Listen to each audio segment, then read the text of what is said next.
सभी विद्यार्थियों को मेरा नमस्कार। मैं सभी का आर्य क्लास यूट्यूब चैनल के अंतर्गत बहुत-बहुत स्वागत और अभिनंदन करता हूँ।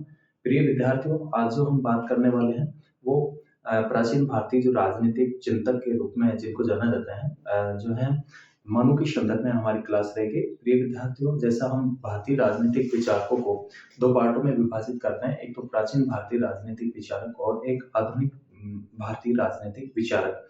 देखिए मनु के जीवन काल के संदर्भ में जो है स्पष्ट सामग्री का बड़ा ही अभाव है। 2 प्रकार की जो है इनके बारे में 2 प्रकार का वृत्तांत मिलता है। एक तो जल प्लावन की घटना का और उस समय ऐसे कोई सामाजिक संगठन का जो है अभाव प्रतीत होता है, तो वो घटना जो है सत्य प्रतीत नहीं होती है। और दूसरी जो है जो ब्राह्मण धर्म ग्रंथ में जो उल्लेख किया गया था जल प्लावन की घटना, एक तो उसका और एक जो है मनु परंपरा कोई रही है और मनु परंपरा में ही मनु हुए हैं, जिनके द्वारा मनु स्मृति नामक ग्रंथ लिखा गया और अपने को जो प्राचीन भारतीय राजनीतिक जो चिंतन है, उसकी जानकारी जो है स्मृतियों के माध्यम से मिलती है, पुराणों के माध्यम से मिलती है, महाकाव्यों के माध्यम से मिलती है और नीति शास्त्रों के माध्यम से मिलती है। तो नीति शास्त्र जो है शुक्र नीति महत्वपूर्ण मानी जाती है, जो शुक्राचार्य के द्वारा लिखी गई। इससे पहले भी हम जो है मनु के संदर्भ में अपन बात कर चुके हैं, उससे आगे की आज अपन बात कर रहे हैं। देखिए मनु के द्वारा राज्य की उत्पत्ति के संदर्भ में दैवी सिद्धांत का जो है प्रतिपादन किया गया था कि पहले अराजकता की स्थिति थी और अराजकता की स्थिति होने के कारण से शक्तिशाली जो लोग हुआ करते थे वो निर्बल लोगों पर अत्याचार करते थे, सताने का कार्य करते थे। तो इस प्रकार से संसार में भयावह स्थिति बनी हुई थी और इस स्थिति से छुटकारा पाने के लिए लोग जो है ब्रह्मा के पास में जाते हैं और ब्रह्मा ने अपना प्रतिनिधि जो है राजा को बना करके भेजा। इस प्रकार से संसार में जो है राजा आने के बाद में राज्य की क्या होती है, उत्पत्ति होती है। तो मनु ने राज्य की उत्पत्ति के संदर्भ में दैवी सिद्धांत का प्रतिपादन किया और राज्य के स्वरूप के बारे में, अंगों के बारे में मनु ने 7 अंग बताए और जिसको सप्तांग सिद्धांत के नाम से जाना जाता है। स्वामी, अमात्य, पुर, दुर्ग, कोश, जनपद, मित्र, ठीक है, और दंड और मित्र। तो 7 उन्होंने अंग बताए, इसी को जो है सप्तांग सिद्धांत के नाम से जानते हैं। इसके अलावा मनु ने परराष्ट्र संबंधों के संदर्भ में भी जो है सैद्धांतिक और व्यवहारिक पक्षों का उल्लेख किया, जिसमें साठगुनी नीति 6-4 पॉलिसी एक राज्य के द्वारा अपनाई जाने वाली, जिसमें संधि, विग्रह, आसन, याद, द्वैधिभाव और संशय, इसके अलावा उपाय, शाम, दाम, भेद और दंड, ठीक है। तो 4 प्रकार के उपाय बताए। व्यवहारिक पक्ष में दूत व्यवस्था और गुप्तचर व्यवस्था का जो उन्होंने क्या किया, उल्लेख किया। प्यारे विद्यार्थियों, मनु के द्वारा मनु स्मृति नामक ग्रंथ लिखा गया, जिसमें 12 अध्याय हैं और अलग-अलग अध्यायों में अलग-अलग बातों का जो है उल्लेख किया गया। डियर स्टूडेंट्स, हमें जो है प्राचीन राजनीतिक विचारकों की जो जानकारी जो है उनके जो चिंतन की जो जानकारी है वो विभिन्न स्मृतियों और इनके माध्यम से मिलती है। तो स्मृतियों में मनु स्मृतियों को जो है क्या माना जाता है, महत्वपूर्ण माना जाता है। चलिए आगे बात करते हैं। आज जो हम बात करने वाले हैं वो मनु के युद्ध व युद्ध के प्रति जो है दृष्टिकोण के संदर्भ में अपन बात कर रहे हैं कि मनु ने युद्ध के संदर्भ में किस तरह का वर्तमान दिया है, वर्णन किया है युद्ध के संदर्भ में जो बताया। तो देखिए, एक तो मनु ने युद्ध के औचित्य को स्वीकार किया है, लेकिन उन्होंने राज्य हित के संवर्धन में यानी राज्य हित के लिए जो है युद्ध को ही जो है उन्होंने अंतिम जो है विकल्प नहीं बताया है।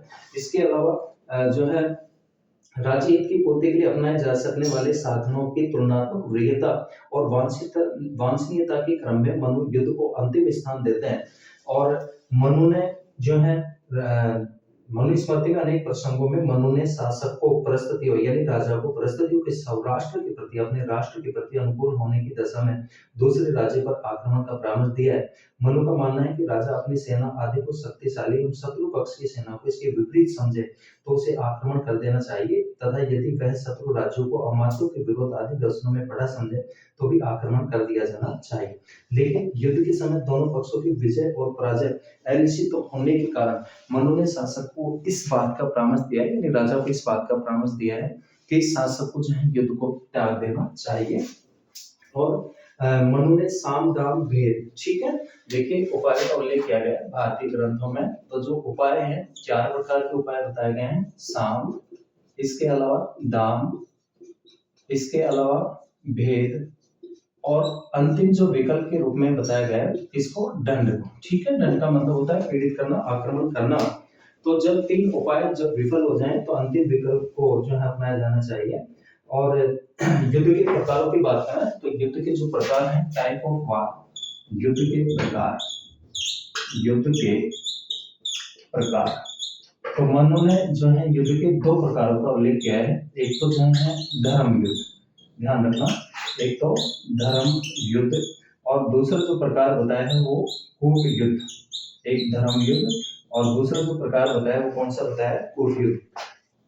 देखिए धर्म युद्ध और जो कूट युद्ध है इसमें एक तो धर्म युद्ध की, मनु धर्म युद्ध की संज्ञा उन युद्धों को देते हैं जो शत्रु द्वारा युद्ध के लिए आमंत्रित कर किया जाता है राजा को या शासक को।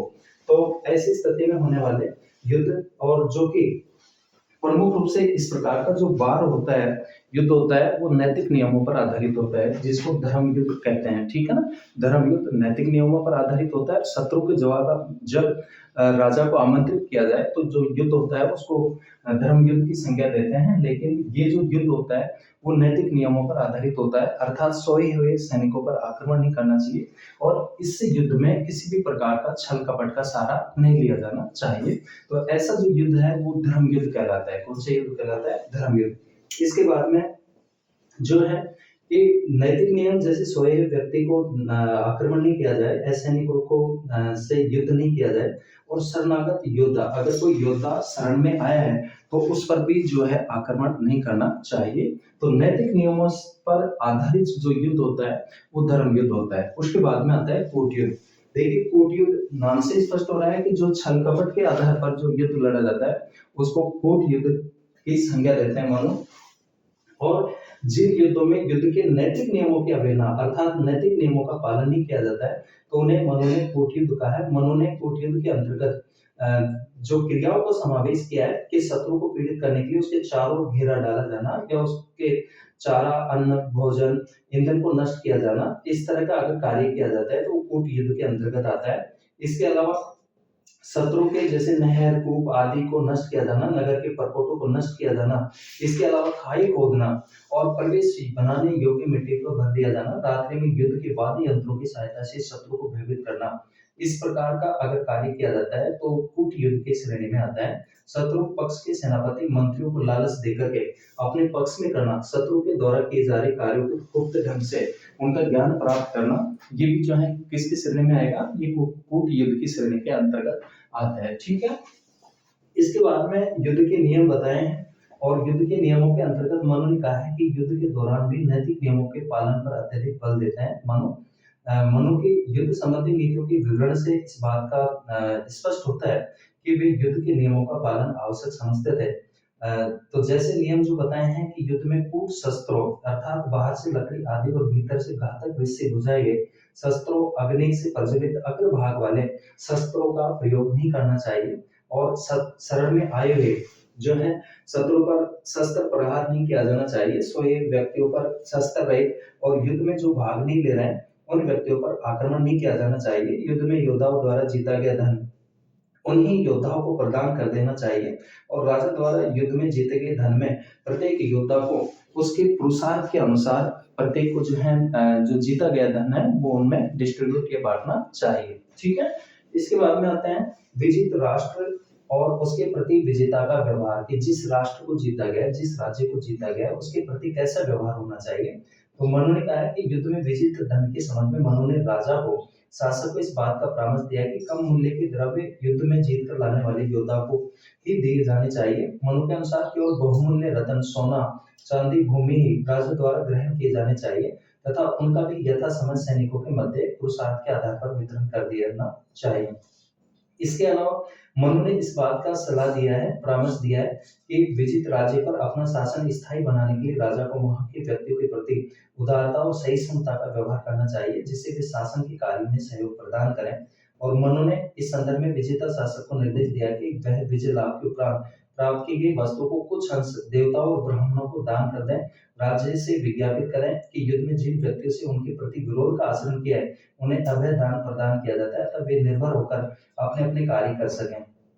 इसके अलावा राजा को परामर्श देते हैं कि विजित राष्ट्र के निवासियों के धार्मिक कार्यों में हस्तक्षेप नहीं करें, नवनियुक्त राजा को रत्नभूषण देकर सम्मानित करें।